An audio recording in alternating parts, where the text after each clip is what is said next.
Welcome back जी। एक दफ़ा फिर आपको खुशामदीद कहेंगे और ब्रेक पे जाने से पहले गुफ्तगू जारी थी। प्रोग्राम के दूसरे हिस्से में सिलसिला जारी रहेगा, ताहम मौजू जो है वो थोड़ा मुख्तलिफ होगा। बताता चलूँ कि ये जो हमारा सेगमेंट है इसमें हम बात करते हैं आपकी नफ्सियात के हवाले से मामलात और मसाइल पर। अर्ज़ ये है कि ये प्रोग्राम या सेगमेंट करने का मकसद ये है कि आपको ये बात बावर करवाई जाए कि जिस तरह जिस्म में किसी भी आपके हिस्से को बीमारी अगर होती है लाख, तो आप डॉक्टर से रुजू करते हैं। तो खुदारा अगर आपके नफ्सियात के साथ कोई मसला है या कोई अगर आपको बीमारी है तो उसके लिए आप नफ्सियात के डॉक्टर से रुजू कीजिए। और नफ्सियात के डॉक्टर से रुजू करने का कतई ये मकसद या मतलब नहीं होता कि आप पागलपन का शिकार हैं। बहुत सारी जैसे जिस्मानी बीमारियां होती हैं, इस तरह जहन के साथ भी, नफ्सियात के साथ भी बहुत सारे मामलात और मसाइल हैं जिसका हम सब कहीं ना कहीं शिकार हो सकते हैं। उम्र के किसी भी हिस्से में किसी भी वक्त हो सकते हैं। कुछ ऐसे मामलात और बीमारियां हैं जो पैदाइश के साथ ही जन्म लेती हैं, और कुछ ऐसे मामलात होते हैं जो वह गुजरने के साथ इंसान के साथ हो सकते हैं। और इसमें ज़्यादातर जो बीमारियां हैं वो काबिल इलाज हैं, और बिल्कुल अगर सही ट्रीटमेंट की जाए तो उसका बिल्कुल इलाज मुमकिन है। तो ये समझ लीजिए। बहुत से मेहमान हमारे साथ तशरीफ़ फरमा है। डॉक्टर शफीक यासीन साहब एक माहिर नफ्सियात हैं, और हर हफ्ते आज ही के दिन हमारे साथ इस सेगमेंट में मौजूद होते हैं, जिनसे हम तमाम आपकी नफ्सियात के हवाले से जो मामलात और मसाइल हैं, और साथ साथ जो सवालात मौसूल हो रहे हैं, हमें जो प्रोग्राम बाकायदगी से देख रहे हैं वो हमें सवालात भेज भी रहे हैं। तो अगर आज पहली दफ़ा आपको मौका मिला है तो ज़रूर आप ये सेगमेंट देखिए। इसमें नफ्सियात के हवाले से जो मामलात और मसाइल हैं और बड़े अहम मामलात हैं उसके ऊपर हम गुफ्तगू करेंगे। डॉक्टर शफीक यासीन को मैं खुशामदीद कहता हूँ। Thank you so much doctor साहब वंस अगेन। डॉक्टर साहब, बहुत सारे इंटरेस्टिंग क्वेश्चन हैं नफ्सियात की तरफ आने से पहले। मैं टॉपिक सोच रहा था तो मेरे दिमाग में आया, आज मैंने कहा इस मौजू पे भी बात की जाए क्योंकि इससे रिलेटेड क्वेश्चन हमारे पास है। हम इससे पहले भी इसके ऊपर बात कर चुके हैं। हमारे यहाँ क्योंकि एजुकेशन, आपको पता है जिस जगह हम मौजूद हैं लोगों में एजुकेशन नहीं है, और जिनके पास है भी वो जिस तरह के काम कर रहे हैं सोचने पे मजबूर हैं कि हमारी एजुकेशन कैसी है। हैविंग सेड दैट, ये आजकल एक ज़्यादा हमें नज़र आने लगी है चीज़ के इंसान को अगर किसी के ऊपर नफ्सियात का कोई मसला हो जाए, उसका आवाज़ का तब्दील हो जाना उसका, या इस तरह की अगर उसकी कैफियत है कि ऐसा महसूस होता है कि उसके ऊपर किसी और शख्सियत का या किसी और चीज़ का गलबा है, तो उसके लिए फ़ौरन से रुजू किया जाता है कि जी इसके लिए कोई तावीज़ और इस तरह का मामला करवाया जाए। क्या वाक़तन ऐसा हो सकता है? पहले तो समझने की बात यह है कि डॉक्टर्स इसके बारे में क्या कहते हैं, इसका साइंटिफिक रीज़न क्या है। आवाज़ का एकदम से अगर कोई लड़की है मर्दाना आवाज़ में और बहुत भारी आवाज़ में अगर बात करना शुरू कर दे, क्या ये पॉसिबल है ऐसा जिसको ये समझा जाता है कि ये पजेस्ड है?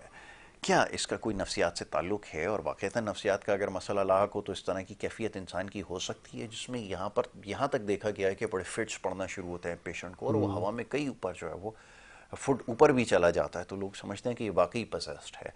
जहन को कन्विंस करना इंसान के, चाहे पढ़ा लिखा हो या ना हो, बड़ा मुश्किल हो जाता है। प्लीज़ मैं चाहूँगा ज़रा केस स्टडीज़ पे सामने आए। बिल्कुल। ये बड़ा कॉमन है पाकिस्तान में भी और बाहर भी, और इसका बड़ा गहरा ताल्लुक नफ्सियात से है। जबकि एक आम लोगों का आई थिंक ये है रुझान के वो सोचते हैं कि ये जादू है या फिर जिन आ गया है या पोजेस्ड हो गए हैं। ऐसा बिल्कुल नहीं है। ऐसे मैंने बहुत से पेशेंट्स का इलाज किया है पिछले 6-8 सालों में यहाँ पाकिस्तान में, जो कि बिल्कुल कन्विंस थे कि इस लड़के में या इस पेशेंट में जिन है और पोजेस्ड है। पहले बहुत जगह पे गए और जब बेहतरी नहीं आई तो पेशेंट को लेके आए।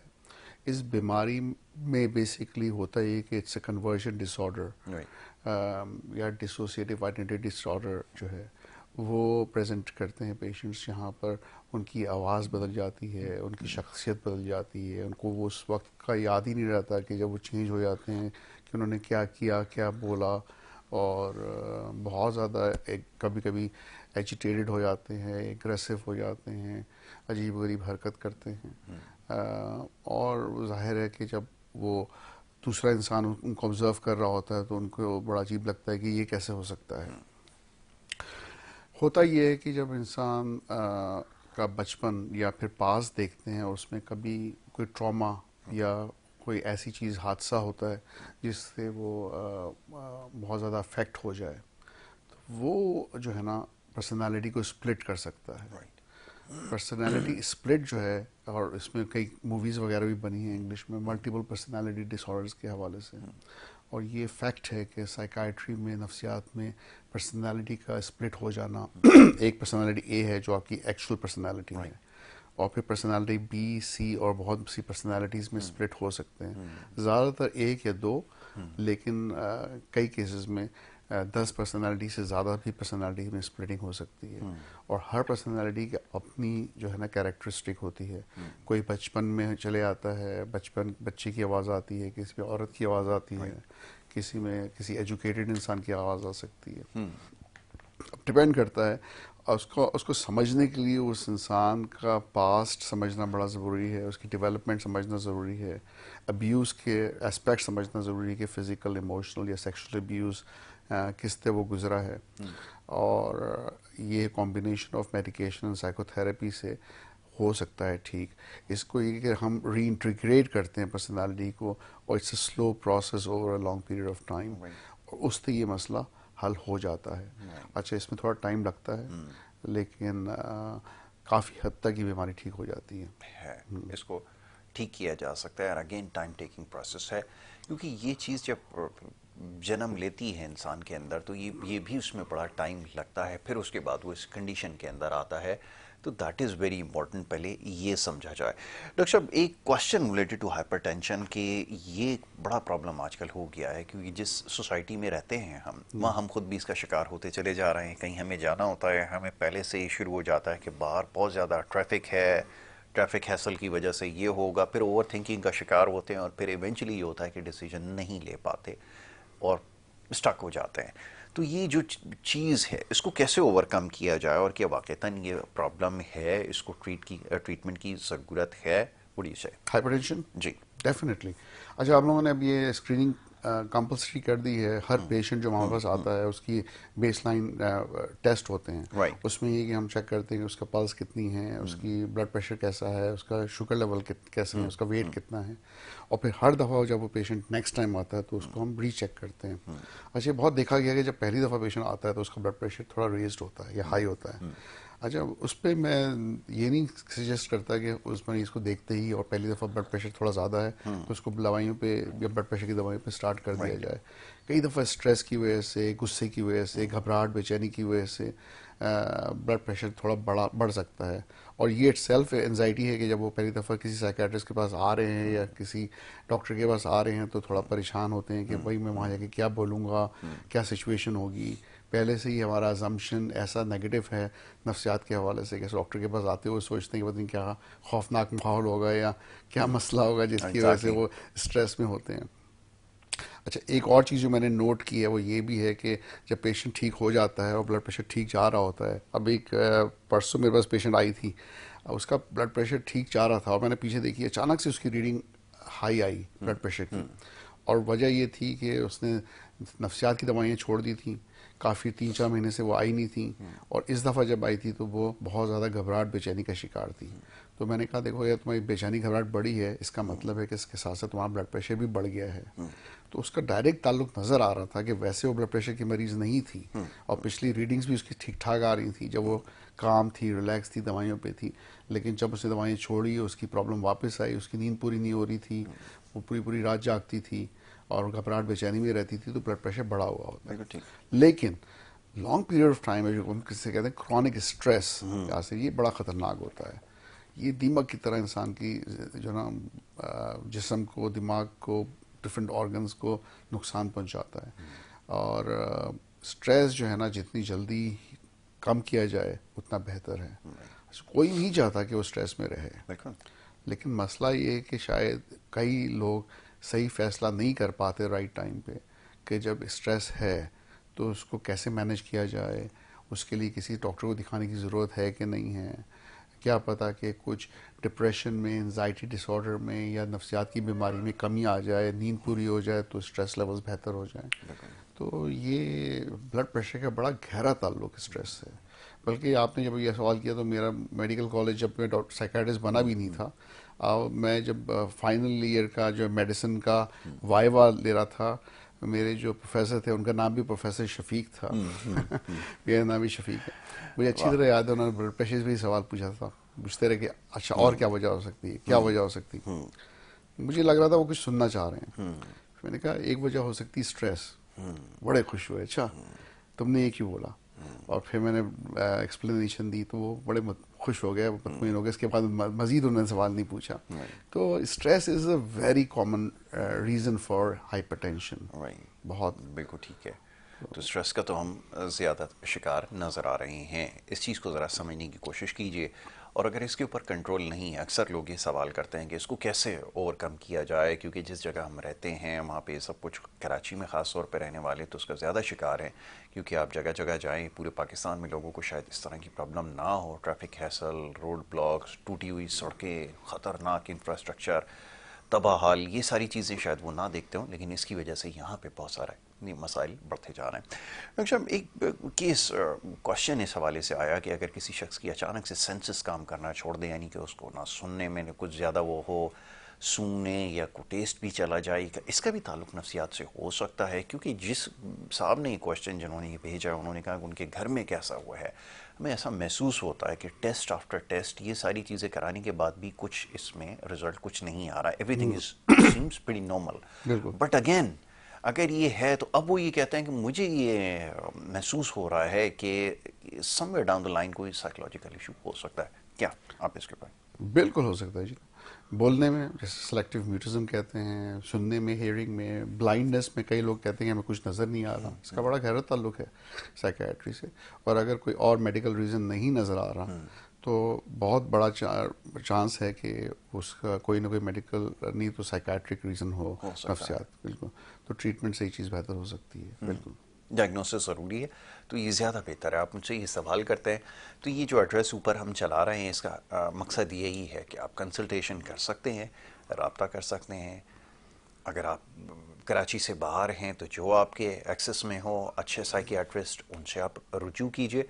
बल्कि अब तो काम इसलिए आसान है, जो कराची से बाहर भी लोग हैं वो कांटेक्ट कर सकते हैं। वीडियो कंसल्टेशन हो रही है, डॉक्टर साहब उसके बारे में भी जो है वो बताएंगे आपको। ऐसा ही है डॉक्टर साहब, वीडियो बिल्कुल कंसल्टेशन हो रही है, लेते हैं। पाकिस्तान से बाहर भी जो हैं पेशेंट्स आपके, वो आपसे रब्ता कर सकते हैं। जी डॉक्टर साहब, ऐसी सहूलत है आपके पास? बिल्कुल बिल्कुल। अभी ये क्या, पेशेंट का पूल बढ़ता जा रहा है, और कई पेशेंट्स ऐसे हैं जो इंटरनेशनली दिखा रहे हैं, यूके से दिखा रहे हैं, ऑस्ट्रेलिया से दिखा रहे हैं, सिंगापुर, हांगकांग, मिडल ईस्ट से, कनाडा से, अमेरिका से, तो और टर्की से मेरी पेशेंट है जो दिखाती है। तो अब ये इजी है। देखिए communication is so easy. Different sources हैं, चाहे वो स्काइप हो या कोई और तरीका हो। वीडियो कंसल्टेशन बहुत इजी वे है कि आपको इतनी दूर सफ़र करके नहीं आना है। एक साइकियाट्रिस्ट अवेलेबल है जो बहुत कम पैसों में आपका इलाज कर सकता है, आपकी प्रॉब्लम को सुन सकता है, आपको डायग्नोसिस दे सकता है, और प्रॉपर मैनेजमेंट बता सकता है कि इस बीमारी का इलाज क्या है, और इलाज कर भी सकता है साइकोथेरेपी के ज़रिए भी और विद मेडिकेशन भी। अच्छा, ये सिर्फ ये कि इंटरनेशनली नहीं, आप सिर्फ पाकिस्तान में भी देखें तो मेरे कई पेशेंट कोयटा से बैठ के मुझे दिखा रहे हैं, कुछ लाहौर से दिखा रहे हैं, कुछ इस्लामाबाद से दिखा रहे हैं, इंटीरियर से दिखा रहे हैं।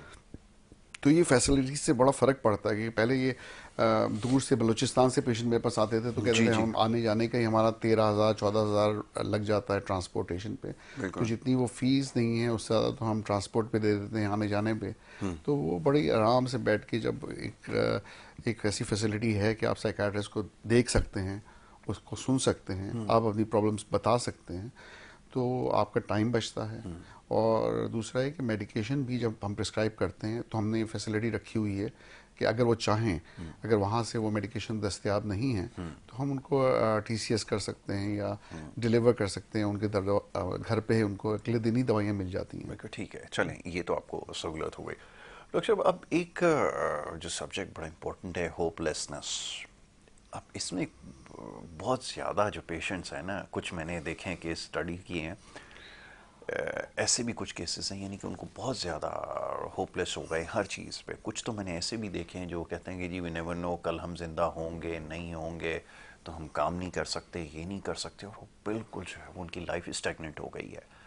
ऐसी सूरत में क्या किया जाए, और ख़ास तौर पर अगर कोई यंगस्टर हो, और आजकल मैं देख रहा हूँ वो ज़्यादा इसका शिकार होते चले जा रहे हैं, तो फिर सोचने पे मजबूर होते हैं कि फिर क्या किया जाए, क्योंकि ऐसी स्टेट में चले गए एक बहुत क्रिटिकल उसमें कि वो ये सोचते हैं कि जी अब मेरा कुछ नहीं हो सकता, ये इतनी सारी बीमारियां मेरे इर्द गिर्द हैं, मैं समहाउ इसका शिकार होके ही रहूँगा कम वक्त में। क्या किया जाए ऐसी सिचुएशन में? नाउमीदी या होपलेसनेस ऐसी ऐसी कैफियत है या ऐसी फीलिंग है जो बहुत ही नेगेटिव है। इसका बड़ा गहरा ताल्लुक डिप्रेशन से है, बहुत ज़्यादा गहरा ताल्लुक मूड डिसऑर्डर से है। और ये कॉग्निटिव सिम्टम्स ऑफ डिप्रेशन में एक मेन फीचर है, क्योंकि डिप्रेशन के भी अलग अलग एस्पेक्ट होते हैं। टिपिकल सिम्टम्स हैं या फिर कॉमन सिम्टम्स हैं या सोमैटिक सिम्टम्स हैं या कॉग्निटिव सिम्टम्स हैं एंड सो ऑन। तो कॉग्निटिव सिम्टम्स में जैसे सोचों से जिसका ताल्लुक है, उसमें नाउमीद होना, पेसिमिस्टिक होना, अपनी प्रेजेंट के बारे में बहुत नेगेटिव होना, गिल्ट फीलिंग जैसे अपने पास्ट के बारे में कि मैं गिल्टी हूँ, मैं अपने आप को ब्लेम कर रहा हूँ। तो ये सारी चीज़ें नाउमीदी जो होती है वो फ्यूचर के हवाले में होती है कि मैं फ्यूचर में ये सब नहीं कर पाऊंगा। तो इस ये जो है ना, इसका बहुत गहरा ताल्लुक सुसाइड रिस्क से भी है। और जैसे कि देखा गया है कि सुसाइड रिस्क बढ़ गया है बहुत ज़्यादा दुनिया भर में और पाकिस्तान में भी। तो जहाँ जहाँ नाउमीदी बढ़ती है वहाँ रिस्क ऑफ सेल्फ हार्म या सुसाइड भी बढ़ जाता है बहुत ठीक ज़्यादा। है डॉक्टर साहब, अपनी डिस्कशन को जारी रखते हैं। We have to take a short break, और एक न्यूज़ ब्रेक लेते हैं, उसके बाद वापस आते हैं जी।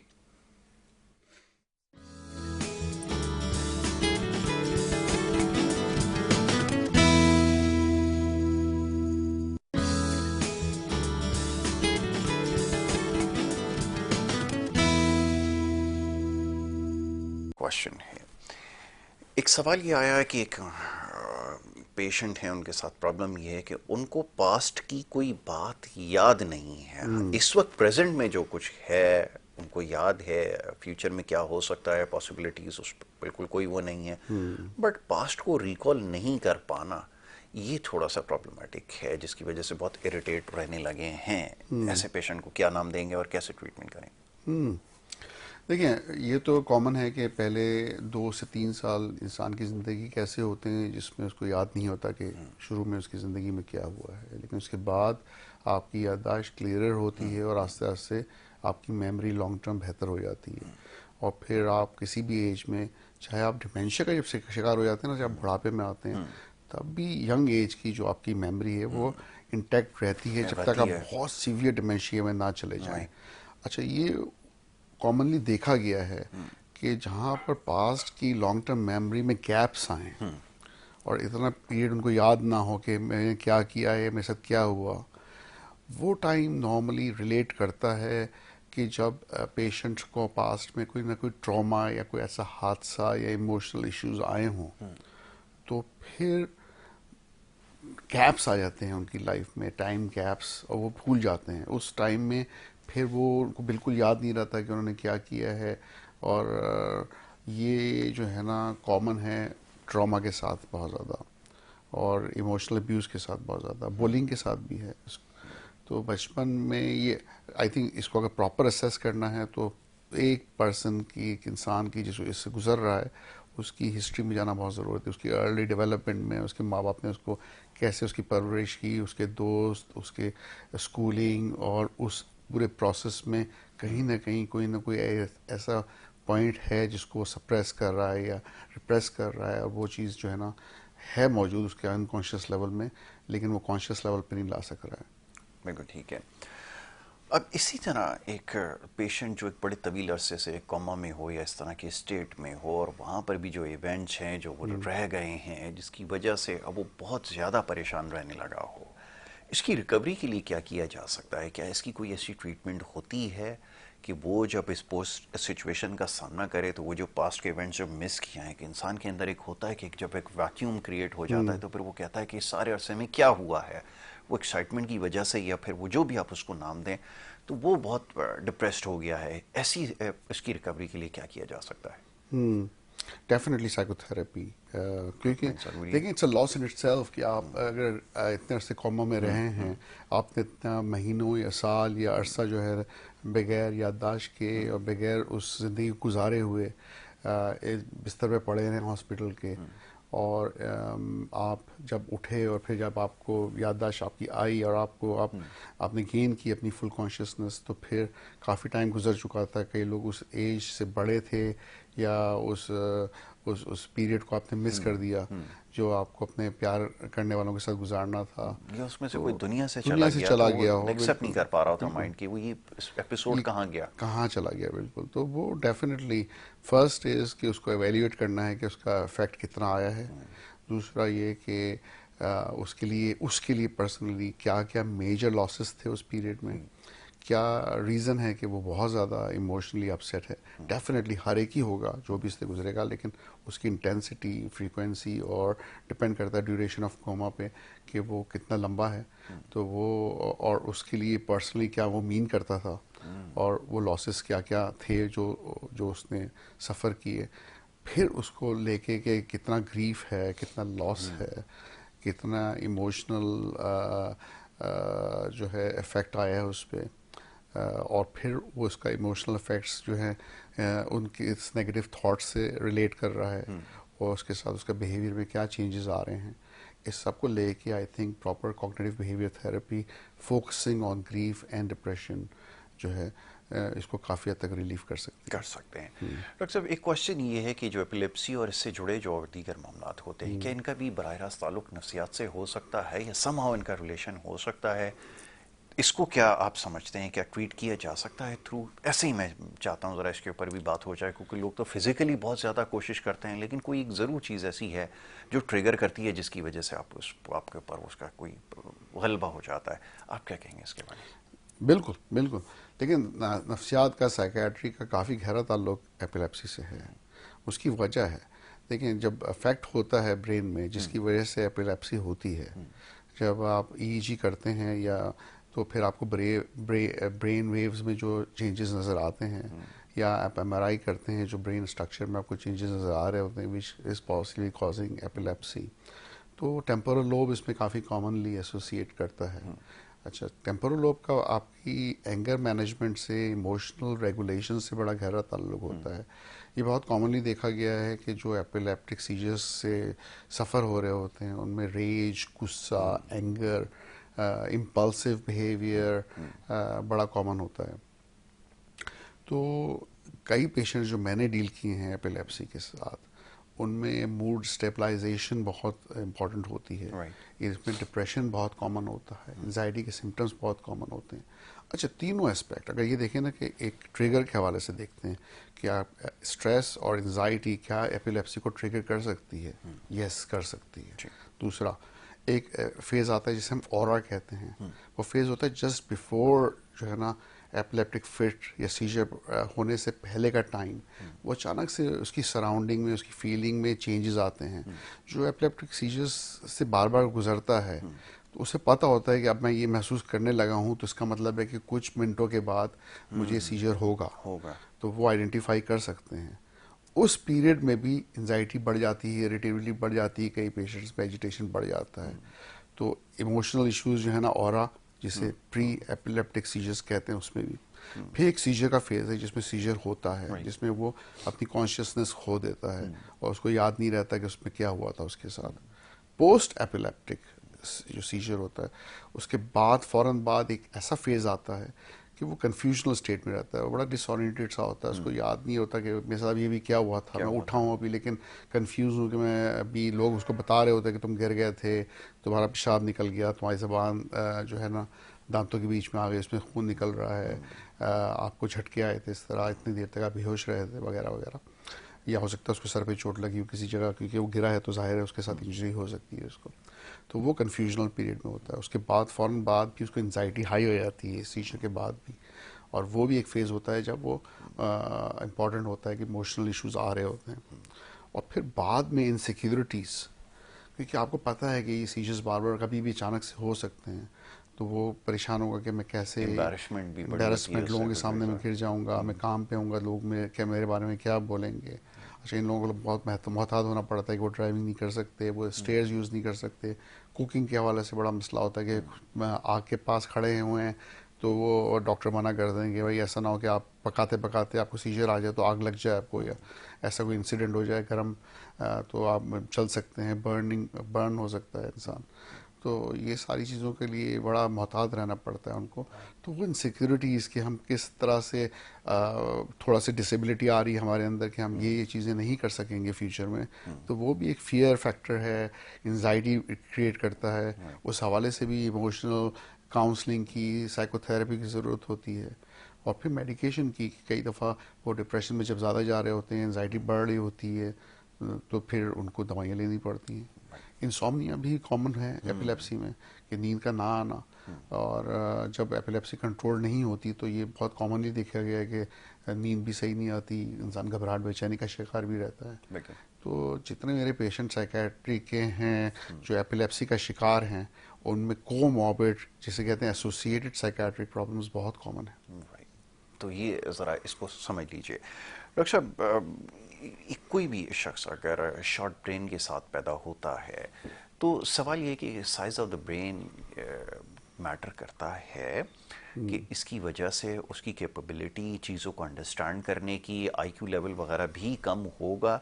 अगर ऐसा हो बाय चांस कि बाय बर्थ अगर किसी के अंदर ये इनएफिशिएंसी हो, इसको क्या ट्रीट किया जा सकता है, और क्या आपके ख्याल में ये कोई डिसेबिलिटी काउंट कर सकते हैं, इसको ट्रीट करके उसको नॉर्मल किया जा सकता है? इसके ऊपर मैं चाहूँगा ज़रा बात।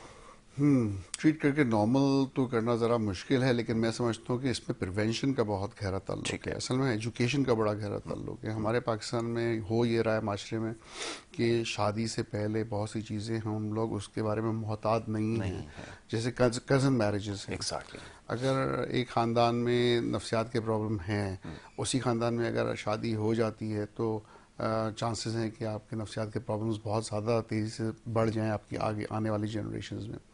इसी तरह ये देखा गया है कि कज़न मैरिजेस में नेक्स्ट जो जनरेशन होती है उनका आईक्यू लेवल्स इतना अच्छा नहीं होता, वो नॉर्मल या बिलो नॉर्मल जा सकता है। फिर लेट प्रेगनेंसीज में भी चांसेस होते हैं मेंटल रिटार्डेशन के, जैसे लर्निंग डिसेबिलिटी कहते हैं, इसमें बहुत ज़्यादा। प्रेगनेंसी के दौरान आपने क्या खुराक ली है, आपने क्या एहतियात किया है, इसका बड़ा गहरा ताल्लुक होता है बच्चे की डेवलपमेंट। क्योंकि आपके पेट के, माँ के पेट के अंदर जब बच्चा डेवलप होता है 36 वीक होते हैं, 36 वीक्स। उसमें पहले 12 से 14 हफ्ते जो है ना बहुत बहुत इम्पॉर्टेंट हैं। कई दफ़ा तो यहाँ पर पता ही नहीं होता कि प्रेगनेंसी हो गई है, और जब तक पता चलता है वो 14 हफ्ते गुजर भी चुके होते हैं। एग्जैक्टली। और उस पर प्लान प्रेगनेंसी या नज़र रखना कि प्रेगनेंसी करना, ये तो पता ही, यहाँ पे एजुकेशन है ही नहीं। दूसरा, प्रेगनेंसी के दौरान जो है ना ओमेगा 3 ऐसी चीज़ें लेना जिससे brain development, folic acid, exactly. तो वो न्यूट्रिशनल सप्लीमेंट्स और या ज़्यादातर चीज़ें हमारे माल न्यूट्रिशन का शिकार होते शिकार होते हैं। हैं। तो आपका ब्रेन जो है ना डेवलपमेंट का बहुत बड़ा मसला है। एक दफ़ा ये हो गया सपोज, अच्छा, दूसरे सब्सटेंस अब्यूज़ या अल्कोहल अब्यूज़ का बड़ा गहरा ताल्लुक है। उसके इफेक्ट आएंगे, इसके पोस्ट इफेक्ट्स इफेक्ट आते हैं। बहुत जिन्होंने बहुत पास्ट में भी कंज्यूम किया होता है वो तो सस्टेन कर लेता है बॉडी, बिल्कुल। बिल्कुल। तो ये इसके लिए बड़ा ख्याल रखने की ज़रूरत है। और फिर हम इतनी तरह की फीमेल्स में ये मावा, गुटखा और ये सब चीज़ें छा लिया, और क्या क्या नहीं इस्तेमाल हो रहा इस वक्त, को अंदाज़ा नहीं है कि इसके इफ़ेक्ट्स कितने नेगेटिव हैं प्रेगनेंसी में बच्चे की डेवलपमेंट के हवाले से, उसकी इमोशनल हेल्थ के हवाले से।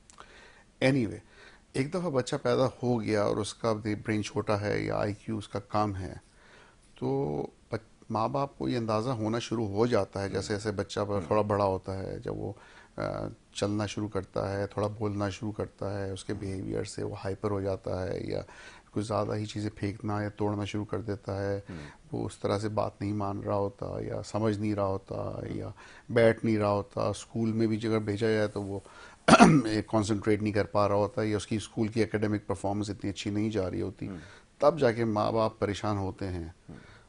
थोड़ी प्रॉब्लम उस वक्त तक थोड़ा लेट हो चुका होता है।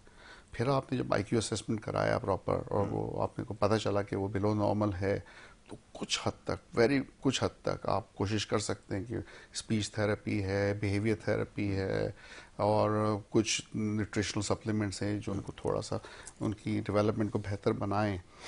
लेकिन एंड ऑफ द डे उसमें प्रोग्नोसिस फिर भी इतना अच्छा नहीं है। जितना देर तक आप ये प्रॉब्लम को छोड़ देते हैं, तो मैं समझता हूँ ऐसा हो ही नहीं सकता कि जिसका दिमाग छोटा रह गया हो या आईक्यू बहुत कम हो कि वो कभी भी नॉर्मल आईक्यू पे आ सके। क्योंकि एक दफ़ा डैमेज हो चुका है ब्रेन की, उसकी बनावट ही उसमें प्रॉब्लम है।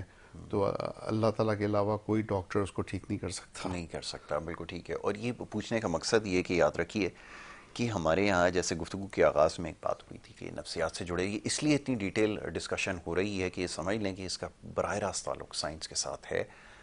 और दूसरे और तीसरे तरीके करवाना, तावीज़ और इनके चक्करों में पड़ जाना, ये केस आपका और ख़राब कर सकता है। इसमें बहुत सारी चीज़ों में आपने डॉक्टर साहब की गुफ्तगू में सुना होगा कि ट्रीटेबल हैं बहुत सारी चीज़ें, सही वक्त पे डायग्नोज किया जाएगा, ट्रीटमेंट की जाएगी तो ज़रूर वो होगा। और अगर क्रॉनिक भी है बहुत सारे केसेस में तो ज़ाहिर है ट्रीटमेंट होती रहती है, इंसान बिल्कुल ठीक रहता है।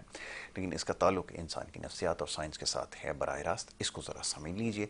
दूसरा एस्पेक्ट है उसके बारे में फिर कभी आप सोच लीजिएगा। पहले कोशिश ये करें कि सबसे पहले अगर इस तरह का कोई पेशेंट है या कोई केस आपके सामने या आपकी सराउंडिंग में कोई है तो आप किसी माहिर नफ्सियात के पास लेकर आएँ तो ज़रूर उसको ट्रीट किया जा सकता है। तो डॉक्टर साहब यही अवेयरनेस की ज़रूरत है। बहुत सारी आज जो है हमारी बात हो गई है। अब मैं ज़रा इसको बात करता हूँ कि जो मेंटल हेल्थ है इसको कैसे सस्टेन किया जाए। अब लोग हमेशा दिलचस्पी रखते हैं इसको जानने में कि कैसे इसको बरकरार रखा जाए। आपने इससे पहले बड़ी डिटेल डिस्कशन की है कि एक तो आपका लाइफस्टाइल सबसे ज़्यादा मैटर करता है, आपका जो फूड इनटेक है वो। लेकिन मैं बहुत कोशिश करने के बाद ये नहीं समझा पा रहा कि ये जो फूड इनटेक है ये किस किस हद तक जो है वो रोल प्ले करता है। कि जैसे मैं और आप कॉफ़ी से स्टार्ट होते हैं तो फिर सारा दिन एक्टिव रहते हैं, इसी तरह अगर हम कोई गलत चीज़ कंज्यूम कर लेंगे तो फिर हम कैसे एक्टिव रह सकते हैं या हम कैसे एफिशिएंट रह सकते हैं। प्लीज़ इसके ऊपर ज़रूर बताएं। इसका तो तजर्बा जो है ना इंसान खुद कर सकता है। अच्छा, मैं पिछले दिनों थोड़ा सा डाउन फील कर रहा था, मैंने थोड़ा सा न्यूट्रिशन में अपना चेंज किया एंड येस्टरडे, कल की बात है, मैंने 26 पेशेंट्स देखे और it was a very very busy day. सुबह मैंने स्टार्ट किया और रात को 10 तक मैं कंटिन्यूस काम करता रहा। मैंने लंच नहीं किया अपना, लेकिन आई वॉज वेरी एक्टिव और मैं जब तक फारिग हुआ तो मैं थका हुआ नहीं था। और मैंने सोचा शाम को फारिग होकर जब रात को मैं आया, मैं आज क्यों थका हुआ नहीं हूँ। तो मैं, क्योंकि मैं उतना जब इतने पेशेंट देख लेता हूँ तो मैं काफ़ी थक जाता हूँ। और मैंने उसको डायरेक्टली रिलेट किया कि मैंने एक तो खुराक अपनी कम खाई है, जिसको मैं ज़्यादा खाता हूँ तो उसमें नींद ज़्यादा आ जाती है। और आपने अपना, मैंने 2-3 किलो थोड़ा सा वेट लूज़ किया है पिछले 1-2 हफ्तों में, उससे मुझे लगता है कि फ़र्क पड़ा है। हेल्प किया। आपने अच्छी नींद ली रात को, उससे बहुत फ़र्क पड़ता है। ब्रेकफास्ट आपने अच्छा किया है, बहुत बहुत फ़र्क पड़ता है। सुबह अच्छा नाश्ता करना, साथ में अच्छी कॉफ़ी पी ली मैंने, तो आई वाज एक्टिव। और साथ में वो छोटी छोटी ब्रेक्स लेना। देखिए, हर इंसान की अपनी एक वो है, एक लिमिट है कि वो कितना काम कर सकता है, कितना नहीं कर सकता। और फिर वो खुशी से करता है कि खुशी से नहीं करता। जब आप पैशनेट होकर खुशी से कोई चीज़ कर रहे हैं, मुझे पता है, मुझे पेशेंट्स को देख के खुशी हो रही है, मुझे अच्छा लग रहा है कि मेरे पेशेंट्स हैं, उनको मैं हेल्प कर रहा हूँ, उनकी प्रॉब्लम को सुन रहा हूँ। तो एक तो वो पैशन और जो है ना पर्पस आपकी ज़िंदगी का, वो आपको एक्टिव रखता है। फिर आपने जब देखा कि मैं थोड़ा सा थक रहा हूँ तो आपने छोटा सा ब्रेक लिया, चाहे वो चाय ले ली, थोड़ी सी कॉफ़ी ले ली, पानी पी लिया। हाइड्रेशन बड़ी इंपॉर्टेंट है। अच्छा, पानी बहुत ज़रूरी। तो वो ये करके आपने थोड़ा सा गैप लिया, फिर आपने फिर पेशेंट देखना शुरू कर दिया, या आपने जो काम करना है करना किया आपने। और प्लस आपने अपने मेक श्योर किया कि ज़िंदगी में अपनी ओवरऑल न्यूट्रिशन को बहुत बैलेंस रखना है। मैं किसी चीज़ के, ना शुगर के खिलाफ हूँ, ना कार्बोहाइड्रेट के खिलाफ हूँ, ना ही मैं नमक के खिलाफ हूँ। देखिए, हर चीज़ बैलेंस पे है। हम ज़रूरत से ज़्यादा जो चीज़ लेते हैं ना ज़िंदगी में, वो मसला कर देती है। अब नट्स भी आप लेते हैं, नट्स बहुत हेल्दी है, लेकिन आप 6 से 8 या 12 नट्स ले लें, मतलब चाहे वो बादाम हो, चाहे वो अखरोट हो, चाहे वो पिस्ता हो, लेकिन आप ये तो नहीं कि आधे आधे किलो खा जाए, तो उसका कोई फ़ायदा नहीं है। तो बात यही ना कि अच्छी चीज़ भी जो आपकी हेल्थ के लिए अच्छी है, आप ज़रूर से ज़्यादा कंज्यूम करेंगे ना, वो आपको नुकसान देगी। बिल्कुल ऐसा ही है ये और भी। हमारा मसला है कि अगर मैं किसी चीज़ की तारीफ कर दूंगा ना आज, तो हमारे पाकिस्तानी कौम कहेंगी चलो यार जी 2-3 किलो ले आते हैं, खाते हैं बैठ के, जितना खा सकते हैं मैं खाएं। ये जो बेसिटी से रिलेटेड क्वेश्चन आते हैं, लोग अक्सर पूछते भी हैं कि आप इसके बारे में बताएं। अक्सर इसके ऊपर काम हो रहा होता है डाइट के हवाले से, न्यूट्रिशन के हवाले से, ईटिंग हैबिट्स के हवाले से, टेंडेंसीज के हवाले से। बट मेरे ख्याल अब जो मैं जो चीज़ अंडरस्टैंड करता हूँ वो ये कि इसका आपकी नफ्सियात से बड़ा गहरा ताल्लुक है। जैसे अभी डॉक्टर साहब ने इसको पॉइंट आउट किया एंड वेरी राइटली सेड कि ये सबसे बड़ा प्रॉब्लम ये है कि जी फ़ायदेमंद चीज़ है। अक्सर मैंने लोगों को देखा है जो बेसिटी का शिकार है, वो जी इसको खाने से तो नुकसान कोई नहीं है, हम तो 10 किलो खा जाते हैं, जब नुकसान नहीं है तो 10 किलो खा रहे हैं। अब क्यों खा रहे हैं ये नहीं पता, लेकिन वो खा जाते हैं। ये बताया गया है कि नुकसान कोई नहीं है। तो ये सब मेरे ख्याल में नफ्सियात से जुड़ा ही प्रॉब्लम है। बिल्कुल। आजकल तो ओबेसिटी के जो केसेस आ रहे हैं मैं तो उनको रेफर करता हूँ कि पहले जाकर वो किसी साइकियाट्रिस्ट को दिखाएं। जी डॉक्टर साहब जितना प्लीज कम खाएं कैरी उतना ऑन। अच्छा है, मैं तो समझता हूँ ज़्यादा से बेहतर है कि कम खाएं, एग्जैक्टली मैं लेकिन समझाने की अच्छा है, कोशिश हेल्दी करता हूँ। खाएं।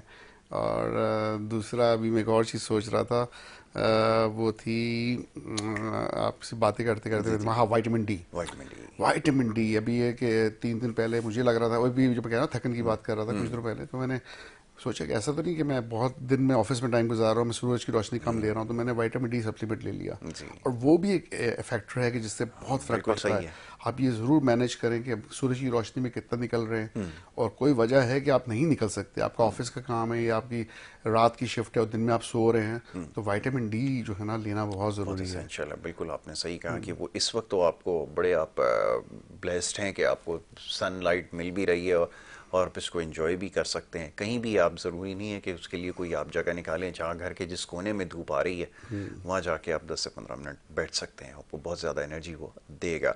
दूसरी अभी जैसे डॉक्टर साहब ने बात की, अक्सर लोग ये सवाल करते हैं कि जी वो ये हेल्थी है वो है। बिल्कुल ठीक है जी, सब कुछ हेल्थी है बट स्टिल आपको उसको कंट्रोल रखना है। हेल्थी चीज़ को भी आपको एक लिमिट में ही कंज्यूम करना है, चाहे आप किसी भी फेज़ में हो। और अक्सर ये देखा गया है, मैं ये एक बड़ी चीज़ कॉमन है, थोड़ा सा ऑफ टॉपिक हो जाएगा जी, बच्चों को फीड किए जा रहे हैं, फोर्स फीडिंग हो रही है जी, खिलाएं बच्चों के लिए बड़ा अच्छा है। तो बच्चों की टेंडेंसी और उनकी एपेटाइट का आपको नहीं पता कि क्या है, लेकिन ये पता है कि उसको ज़्यादा खिला देंगे तो वो उसके लिए अच्छा है। और वो ओवर ईटिंग की वजह से फिर जो प्रॉब्लम्स होते हैं, फिर वो बहुत सारे सीरियस इश्यूज बन के सामने आते हैं। जी डॉक्टर साहब बिल्कुल बिल्कुल, प्लीज। देखिए माँ बाप आजकल ज़्यादातर ये शिकायत करते हैं हमारा बच्चा खाता नहीं है। खाता नहीं है। अच्छा, गरीबों के बच्चे क्यों छीन छीन के खाते हैं?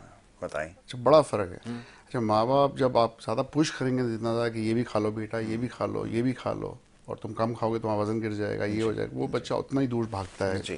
खाने से। आप उस वक्त खाना खिलाएं बच्चों को जब वो भूखा हो और उसको वो ज़रूरत हो। मांगेगा तब आप। वो मांगेगा आपसे, बिल्कुल। उसके सामने छोड़ दे, उसको खुद खाने दें। कभी कभी उसको ये भी होता है कि मैं दूसरे के हाथ से नहीं अपने हाथ से कुछ खा लूंगा, या बिल्कुल ठीक आस्ते से है। करके खाऊंगा, पड़ा हुआ अपना थोड़ा थोड़ा ले लेके खाता रहेगा। जी तो वो ये कि आप पुश जितना करेंगे ना उतना बच्चे के लिए नेगेटिव इम्पैक्ट आता है, साइकोलॉजिकली वो दूर भागता है खाने जी से। जी। एक दफ़ा वो नेगेटिव आ जाए ना इफेक्ट, तो फिर वो खाने के बारे में नेगेटिव ही रहता है। अच्छा, ये भी मैंने बहुत कॉमनली देखा है कि माँ बाप कहते हैं यार ये नहीं खा रहा, चलो बर्गर खिला दो, चिप्स खिला दो, यस। तो वो और नेगेटिव है। आप कोशिश करें कि जो घर के पके हुए खाने हैं वही खिलाएं, और ये नहीं हो कि बच्चा जब नहीं खा रहा तो उसको स्वीट दे दी, केक्स दे दिए, जी। आपने मीठी ये चीज़ें दे दी, ऑल्टरनेट्स हमने हाँ डोनट्स और ऑल्टरनेट ये ढूंढ ली, हमने वो डोनट्स के लिए। वगैरह, फिर एक दफ़ा बच्चे को उसकी आदत पड़ गई है तो घर का खाना नहीं खाएगा वो। तो आप कोशिश यही करें कि नहीं भी खा रहा हो तब भी उसे बोले भाई बेटा यही खाना है तो खाओ, नहीं तो वेट करो जब तक भूख नहीं लगे। एग्जैक्टली बिल्कुल ऐसा ही है, और ये बड़ा सीरियस प्रॉब्लम है बच्चों में जो ओबेसिटी के केसेस आ रहे हैं। लोग कहते हैं कि जी ये नफ्सियात का मसला है, तो नफ्सियात आपने खुद इसकी ख़राब की है।